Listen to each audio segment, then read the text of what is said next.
গত 1 বছর ধরে আমাদের রাজনীতির যে আকাশ, এই আকাশে যে কত রংধনু আসলো, আর সেই রংধনু রং কিভাবে যে মিলিয়ে গেল, আমরা যারা সাধারণ জনগণ আমরা বুঝতেই পারলাম না। যখন বিপ্লব হলো, তরুণ তুর্কি যারা এই বিপ্লবের নায়ক হিসেবে যাদেরকে আমরা দেখলাম, মনে হলো তারা আমাদের নিকট আবাবিল পাখি, কোত্থেকে যেন এসেছেন। তারা যেখানে যেতেন অমনি সেখানে সব কিছু তাদের নিয়ন্ত্রণে চলে যেত। তারা যখন ডাক দিতেন রাজুতে আয়, অমনি হাজার হাজার ছেলে মেয়ে সেই রাজুতে চলে যেত, অনেকটা হ্যামিলনের বাসিওয়ালার মতো।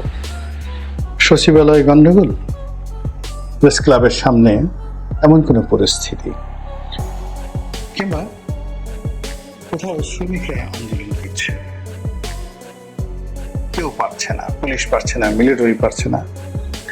তো আমাদের সেই আবাবিল পাখিদেরকে ডাকা হলো, তারা যাচ্ছে, আর মুহূর্তের মধ্যে সেখানে একটা নতুন ইতিহাস তৈরি হচ্ছে, এবং সেই ইতিহাস 3 মাসের বেশি টিকলো না।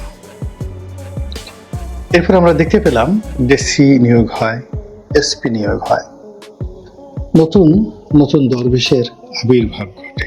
ইয়া লম্বা দাড়ি, মাথায় পাগড়ি, জুব্বা পরা, দেখলে মনে হয় যে একেবারে এই মুহূর্তে আসমান থেকে কোনো দেবদূত মানুষের সুরতে সম্ভবত আমাদের সচিবালয়ে চলে এসেছে। এবং এই সকল নব্য যারা দরবেশ, তাদের যে কুকর্ম, তাদের যে অঙ্গভঙ্গি এবং তাদের কুকর্মের ধরন এবং প্রকৃতি, সেগুলো দেখে মনে হলো আগে যারা দরবেশ ছিলেন তারা অবোধ শিশু ছিলেন, একেবারে শিশু। তাদের যাকে বলে সুন্নাতে খতনা হয়নি, দাড়ি মোছ কিচ্ছু ছিল না। মানে একটা 4-5 বছরের ছেলের মুখে নকল দাড়ি লাগিয়ে দিয়ে, মাথায় জুব্বা পরিয়ে, শরীরে জুব্বা পরিয়ে, মাথায় পাগড়ি ঠাগড়ি দিয়ে তাকে যদি রঙ্গমঞ্চের দরবেশ সাজানো হয়, তাহলে যে তারা পারফর্ম করবে সেইভাবে অতীতে আওয়ামী লীগ আমলের যে দরবেশ, তাদের যে নৈপুণ্য, সেই নৈপুণ্যটা আসলে এই বিপ্লব পরবর্তী যে কয়জন দরবেশকে আমরা দেখেছি সেই দরবেশদের তুলনায় সেরকমই মনে হয়েছে। গেল দরবেশ, সেই দরবেশ টিকলো না। এরপরে সচিবালয় কেন্দ্রিক আরো কিছু দালাল ফড়িয়া, এর মধ্যে মেয়ে দালাল আছে, পুরুষ দালাল আছে, তারা আসলো, তারাও বেশি দিন টিকল না, তারা চলে গেল। মধ্যে শুনলাম অমুক ডিসি নিয়োগে 100 কোটি টাকার চেক লেনদেন, সচিব নিয়োগে 100 কোটি টাকার চেক লেনদেন। আমরা সিসি করতে হয়, থুথু মারতে হয়, প্রতিবাদ করতে হয়, এই জিনিসগুলো পর্যন্ত ভুলে গেলাম, কেননা আমরা খুব আশ্চর্য হয়ে গিয়েছিলাম, চোখ আমাদের ছানা বড়া হয়ে গিয়েছিল। গেল সেই পর্ব। তারপর আসলো নতুন রাজনৈতিক দল গঠনের হিড়িক, কিংস পার্টি। একটার পর একটা কিংস পার্টি হচ্ছে। যারা কিংস পার্টি গঠন করছেন সবারই ধারণা তারা ক্ষমতায় চলে আসবে, অথবা মন্ত্রী হবে, এমপি হবে, টাকা পয়সার কোনো সমস্যা হবে না। কিন্তু 2 মাসের মাথায় দেখা গেল একটি কিংস পার্টিরও কোনো অস্তিত্ব নেই।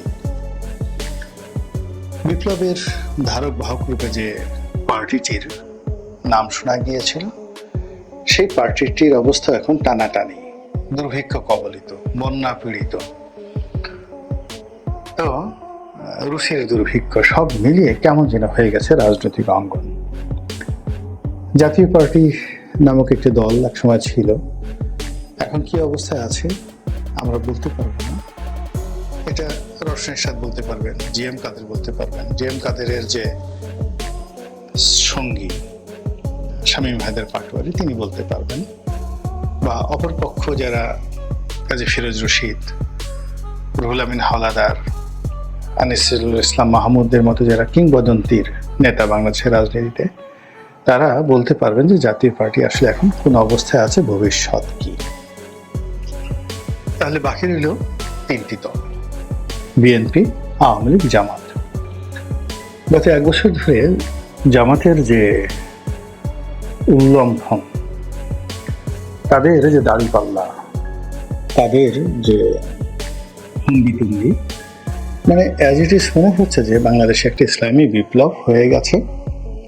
এখন তারা সিদ্ধান্ত নিতে পারছে না যে এই ইসলামী বিপ্লবটা কি ইরানের কায়দায় তারা পরিচালিত করবেন, অর্থাৎ রাষ্ট্র ব্যবস্থা কি ইরানের মতো হবে, জামাতের আমির কি আয়াতুল্লাহ হবেন, তারপর বাকি জিনিসগুলি ইরানে যে কাঠামো সেরকম হবে কিনা, অথবা এমন কিছু ঘটবে কিনা যে আফগানিস্তানের মতো এমিরেত আফগানিস্তানের মতো হবে কিনা, তাও তারা ভাবতে পারছেন না। অথবা তারা কি কিংডম অফ সৌদি আরবিয়া, এদের মতো একটা শরিয়া আইন, এদের মতো একটা রাষ্ট্র কাঠামো, এদের মতো একটা কিংশিপ, এরকম কিছু তৈরি করবেন কিনা, এগুলো নিয়ে মানে তাদের অভিব্যক্তি হলো তারা একেবারে সেই আলেকজান্ডারের মতো। আলেকজান্ডার যখন পারস্য অধিকার করতে গেলেন তখন তার কাছে সাকুল্যের সৈন্য আছে 40,000, আর অপরদিকে তার অপোনেন্ট দারায়ুস, তৃতীয় দারায়ুস, তার সৈন্য সংখ্যা 3.5 লাখ এবং one of the finest army এবং ইফেক্টিভ আর্মি সারা দুনিয়াতে। তখন 1 নম্বর পরাশক্তি হলো পার্সিয়ান আর্মি। তো সেই আর্মির সামনে 40,000 একেবারে আসছেন। এখন যেভাবে আমাদের হাসনাত, সার্জিস, এদেরকে নিয়ে অনেক প্রাজ্ঞ রাজনীতিবিদরা ঠাট্টা মস্করা করে, তদ্রুপ পারস্যের যারা জেনারেল তারাও ওই আলেকজান্ডারকে নিয়ে ওরকম ঠাট্টা মস্করা শুরু করলেন। তো এই অবস্থাতে সেই যে যুদ্ধের আগের দিন তিনি সৈন্যদের নিয়ে একটা ভাষণ দিলেন এবং সেই ভাষণে তিনি বলার চেষ্টা বললেন যে আমরা তো বিজয়ী হয়ে গেছি। এর কারণ হলো তিনি নিজেকে প্রথম দিন থেকে তিনি এবং তার মা বলার চেষ্টা করেছিলেন যে তিনি বিধাতার পুত্র, দেবতার পুত্র। তার জন্ম সাধারণভাবে হয়নি, দেবতার সঙ্গে তার মায়ের মিলনে তার জন্ম হয়েছে। কাজেই তার কথা, তার কর্ম, তিনি যেটা বলেন সে অসম্ভব হয়ে যায়, এই বিশ্বাসটা তিনি তার সৈনিকদের মধ্যে জাগিয়ে তুলেছিলেন। তো তিনি পাহাড়ের উপরে দাঁড়িয়ে সৈন্যদেরকে বলছিলেন যে আমরা তো বিজয়ী হয়ে আছি, এটা তো লিখিত আছে, শুধু কালকে তোমাদেরকে এই তলোয়ারটা নিয়ে একটু দাঁড়াতে হবে। এই ছিল আলেকজান্ডার। এখন জামাতের যারা নেতাকর্মী বিভিন্ন স্তরে যারা টেলিভিশনে আসছেন, পূজা মণ্ডপে বক্তব্য দিচ্ছেন, কোর্ট কাছারিতে বক্তব্য দিচ্ছেন, সমাজে যারা ঘাড় ফুলিয়ে, গল ফুলিয়ে, গলার রগ শক্ত করে যারা কথাবার্তা বলছেন, ভাবখানা এরকম যে তারা বিজয়ী হয়ে গেছেন, বাকিটা শুধুমাত্র শপথ নিতে একটু সময় হচ্ছে। আর শপথ নিতে তারা একটু সময় নিচ্ছে এই কারণে যে তারা এখনো পর্যন্ত সিদ্ধান্ত নিতে পারেননি যে এমিরেটসটা বা রাজ্য ব্যবস্থাটা, শাসনতন্ত্রটা কোন পর্যায়ে হবে, এই তাদের কনফিডেন্স। তাহলে জামাতের পরে বাকি রইল কি বিএনপি এবং আওয়ামী লীগ। বিএনপি রাজনীতি মূলত নির্ভর করছে ভাইয়া কখন আসবেন, অর্থাৎ তারেক রহমান সাহেব কখন আসবেন, তিনি কোথায় থাকবেন, তার বাসা ভাড়াটা কে করবে, কয় রুমের বাসা, তারপর তিনি যে লন্ডনে আছেন সেখানে যে জিনিসপত্র আছে সেগুলো কি তিনি রেখে আসবেন, বিক্রি করে দিবেন, না কি করবেন, এই বিষয়গুলো নিয়ে আলাপ আলোচনা হচ্ছে। অনেকে বলছে এই কালকে আসবেন, অনেকে বলছে কয়েক সপ্তাহের মধ্যে, অনেকে বলছেন কয়েক মাস, অনেকে বলছেন নির্বাচনের তফসিল ঘোষণা করার পরে তিনি আসবেন, অনেকে বলছেন যে না এত ঝামেলার দরকার নেই, তিনি একেবারে শেষমেশ নির্বাচনের ফলাফল ঘোষণা করার পর যখন বিএনপি নিরঙ্কুশ সংখ্যাগরিষ্ঠতা পেয়ে যাবে, 280টি সিট পেয়ে যাবে, তখন এয়ারপোর্টে তিনি আসবেন এবং পুরো দেশ জাতি তাকে প্রধানমন্ত্রী হিসেবে বরণ করে নেবে। এই হলো ভাইয়ার আগমন, ভাইয়া আসবেন। অন্যদিকে আওয়ামী লীগের যে রাজনীতি, সেই রাজনীতির দুটো খুচরা দিক আছে। একটা খুচরা দিক হলো ঝটিকা মিছিল, তারা ঝটিকা মিছিল করছে। 2 নম্বরে তারা যেটা করছে সেটা হলো সামাজিক প্ল্যাটফর্মগুলোতে তারা ফাটিয়ে ফেলছে এবং সেখানে সেই আওয়ামী লীগের যে ফ্যান পেজ, তারপরে তাদের ভেরিফাইড ফেসবুক পেজ, এরপরে ইউটিউবের বিভিন্ন ইউটিউবার চ্যানেল, সেখানে আওয়ামী লীগের কতিপয় নেতৃবৃন্দ রয়েছেন, তারা সাক্ষাৎকার দিচ্ছেন, কথাবার্তা বলছেন, অ্যাজ ইট ইজ কিছুই হয়নি, কিন্তু তারা একটা ব্যাপারে সিদ্ধান্ত নিতে পারছেন না তারা একবার বলছেন যে এখনো শেখ হাসিনা বাংলাদেশের বৈধ প্রধানমন্ত্রী, তিনি রেস্টে আছেন ভারতে, তিনি আবার আসবেন। আর এক পক্ষ বলছে যে না, ঠিক আছে, তিনি পদত্যাগ করেছেন, তত্ত্বাবধায়ক সরকারের অধীনে নির্বাচন হবে এবং তিনি সেটা মেনে নেবেন। আচ্ছা, তিনি নিজেও শেখ হাসিনা বিভিন্ন কথায় একবার বলেছেন তিনি পদত্যাগ করেননি, আবার তিনি বলেছেন পদত্যাগ করেছেন, আবার তিনি বলছেন যে তত্ত্বাবধায়ক সরকার ছাড়া আওয়ামী লীগ কোনো কিছুই মেনে নেবে না। তো এই গেল দুটো ক্যারেক্টারিস্টিক্স অফ আওয়ামী লীগ। 3 নম্বরের ক্যারেক্টারিস্টিক্স যেটি দেখা যাচ্ছে সেটি হলো আপা আসবেন। কিভাবে আসবেন? তিনি টুস করে ঢুকে পড়বেন এবং তিনি এটা নিয়ে বেশ নাটকীয়তা করছেন। তিনি বলছেন দু একজনের সঙ্গে কথাবার্তা যে আমি খুব কাছাকাছি আছি, মানে আমরা জানি যে তিনি দিল্লিতে আছেন, কিন্তু যার সঙ্গে তিনি কথাবার্তা বলছেন তার মাধ্যমে তার প্রতিপক্ষকে ভয় দেখানোর জন্য তিনি বলার চেষ্টা করছেন তিনি খুব কাছাকাছি আছেন। কোথায়? হয়তো ত্রিপুরাতে।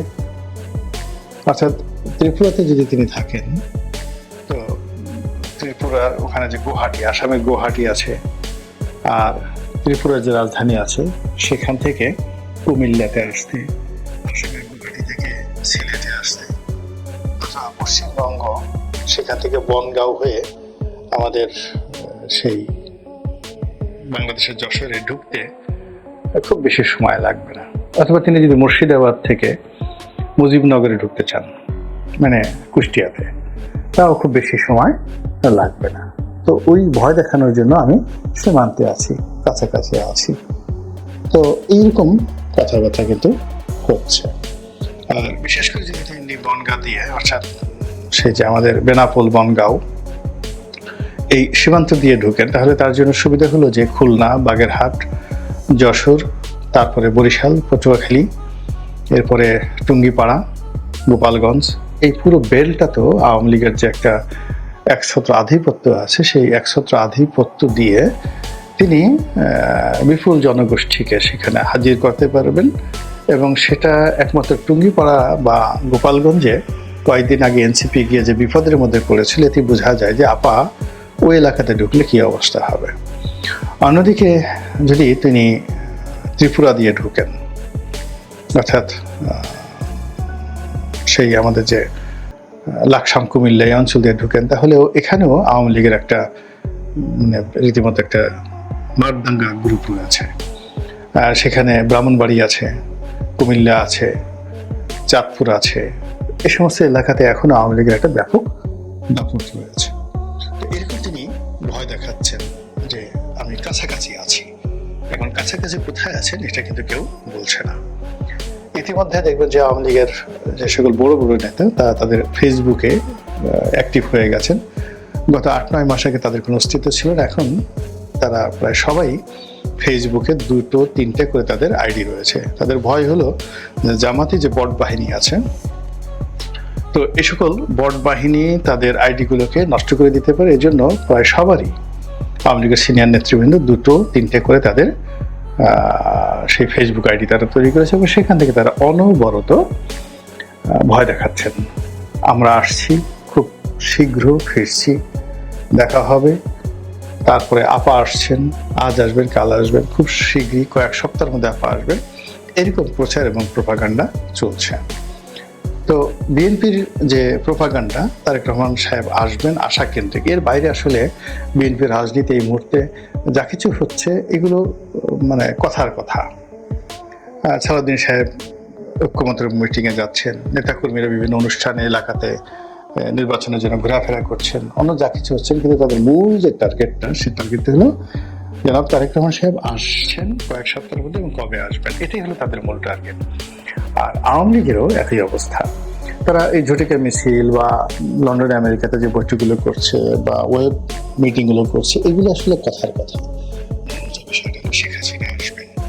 এখন আওয়ামী লীগের এবং বিএনপির যে রাজনীতি, তারেক রহমানের আগমন বনাম শেখ হাসিনার আগমন, এটার উপরে নির্ভর করছে। আর এই দুজনের এই আগমন কেন্দ্রিক যে আগমন কেন্দ্রিক নেতাকর্মীদের যে উচ্ছ্বাস, অর্থাৎ বিএনপি এবং আওয়ামী লীগ এই দুটো রাজনৈতিক দলের অন অ্যাভারেজে 35% করে ভোটার রয়েছে, তাহলে দুটো রাজনৈতিক দলের 70% কর্মী এবং সমর্থক তারেক রহমান এবং শেখ হাসিনার আগমন নিয়ে অধীর আগ্রহে চাতক পাখির মতো তাকিয়ে রয়েছে। আর বাকি 30% লোক, সেই 30% লোকের মধ্যে ধরুন 15% লোক আছে নিউট্রাল, নিরপেক্ষ, এদিকে যেদিকে পাল্লা ভারী সেদিকে যায়। বাকি 15% লোক যারা আছে তারা ওই বিভিন্ন ছোটখাটো রাজনৈতিক দল যারা আছে তাদের কর্মী সমর্থক। কেউ হয়তো হেফাজত, কেউ হয়তো জামাত, কেউ হয়তো তাবলিগ, এরকম রাজনৈতিকভাবে তারা মানে একটা পার্সেন্টেজের মধ্যে আছে, নট মোর দ্যান। সব মিলিয়ে মানে এই বিএনপি জামাতের ভোটের বাইরে 30% ভোট যদি থাকে, সেই 30% অর্ধেক নিউট্রাল, আর বাকি 15% যেটা আছে সেটা সব দলের, এর বাইরে অন্য কোনো হিসাব নেই। এখন এই যে 70% লোক, তাদের দৃষ্টি, মন, মানসিকতা তারা মোতওয়াজ্জ হয়ে আছে, দৃষ্টি নিবন্ধ করে একেবারে একাগ্রচিত্তে বসে আছে কখন শেখ হাসিনা আসবেন, কখন তারেক রহমান আসবে, কখন সানাই বাজবে, কখন নতুন একটা এরা তৈরি হবে। এবং তারা একে অপরকে তারাই ভয় পাচ্ছে। বিএনপি আওয়ামী লীগকে ভয় পাচ্ছে, আওয়ামী লীগ বিএনপিকে ভয় পাচ্ছে।